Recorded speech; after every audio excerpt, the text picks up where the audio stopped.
കേരളത്തിൽ ഉത്സവ ഫെയറുകൾ പുനരാരംഭിക്കുമെന്ന് മന്ത്രി അനൂപ് ജേക്കബ്. അരൂർ മാവേലി സ്റ്റോർ സൂപ്പർ മാവേലിയാക്കി ഉയർത്തിയതിന്റെ പ്രഖ്യാപനം നടത്തി പ്രസംഗിക്കുകയായിരുന്നു മന്ത്രി. മാവേലി സ്റ്റോറുകളെ ഘട്ടം ഘട്ടമായി സൂപ്പർ മാവേലികളായി ഉയർത്തും.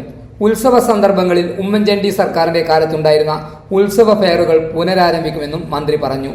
സാമ്പത്തിക പ്രതിസന്ധികൾ പൊതുവായ നിലയിൽ സർക്കാരിന്റെ മുന്നിലുള്ളപ്പോഴും സപ്ലൈകോയിലുള്ളപ്പോഴും ക്ഷേമ പ്രവർത്തനങ്ങളെ ഒരു തരത്തിലും ബാധിക്കരുത് എന്ന ഉത്തരവാദിത്വം അല്ലെങ്കിൽ ആ ഒരു ദൃഢനിശ്ചയം ഗവൺമെന്റ് ഉണ്ട് എന്നുള്ളത് കൊണ്ടാണ് ഈ ഓണക്കാലത്തും ആവശ്യമായ നിലയിൽ 200 കോടി രൂപ മാർക്കറ്റ് ഇന്റർവെൻഷനായി സർക്കാർ അടിയന്തരമായി ലഭ്യമാക്കിയത്.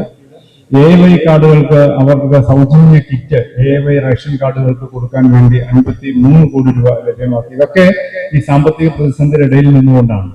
അപ്പൊ അത്രമാത്രം രീതിയിലുള്ള ഒരു ഉത്തരവാദിത്തം ഗവൺമെന്റ് എടുക്കുകയാണ്. പക്ഷെ ഗവൺമെന്റിന് കൊടുക്കാൻ കഴിയുന്ന തുകയ്ക്ക് പരിമിതിയുണ്ട്. അവിടെ സപ്ലൈകോയെ സ്വയം പര്യാപ്തമാക്കുന്നതിന്റെ ഭാഗമായി കൂടുതൽ ഉൽപ്പന്നങ്ങളുടെ വിൽപ്പന നടത്തേണ്ടതായിട്ടുണ്ട്. സബ്സിഡി ഇല്ലാത്ത സബ്സിഡിയേതര ഉൽപ്പന്നങ്ങളുടെ വിൽപ്പന വർദ്ധിപ്പിക്കണം. പരസ്യ വരുമാനം കണ്ടെത്താൻ സപ്ലൈകോയ്ക്ക് കഴിയണം.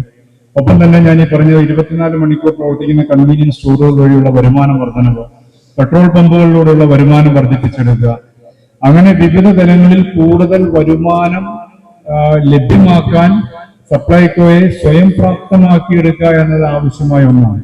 ഈ ഉണ്ടാവുന്ന ലാഭം അത് വീണ്ടും സബ്സിഡി ഇനത്തിലേക്ക് തന്നെ തിരിച്ചു കൊടുക്കുകയാണ്. അതായത് എടുത്തോടെ പോകുന്നില്ല.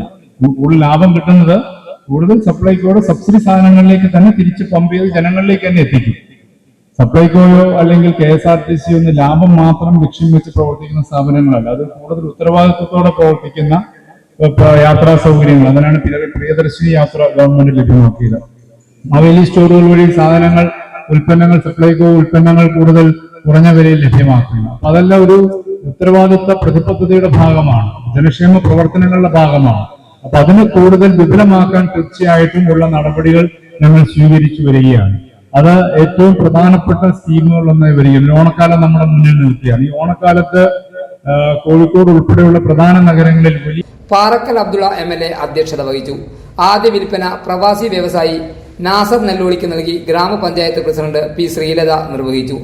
പഞ്ചായത്ത് വൈസ് പ്രസിഡന്റ് സബീറ കോളോത്ത്, ജില്ലാ panchayat member K. Subeena, block panchayat member PM. Rajan, Shamsu മഠത്തിൽ, അലിമത് നീലഞ്ചേരിക്കണ്ടി, Sunitha സുമാലയം, PM. Nanu, MK. Jishi, MK. Bhaskaran, Ravi കൂടത്താണ്ടി, Koroth Sreedharan, TK. Rajan, കളത്തിൽ Babu, TK. Raghavan, MM. Gafoor Aroor, DSO M. Prajula തുടങ്ങിയവർ സംസാരിച്ചു.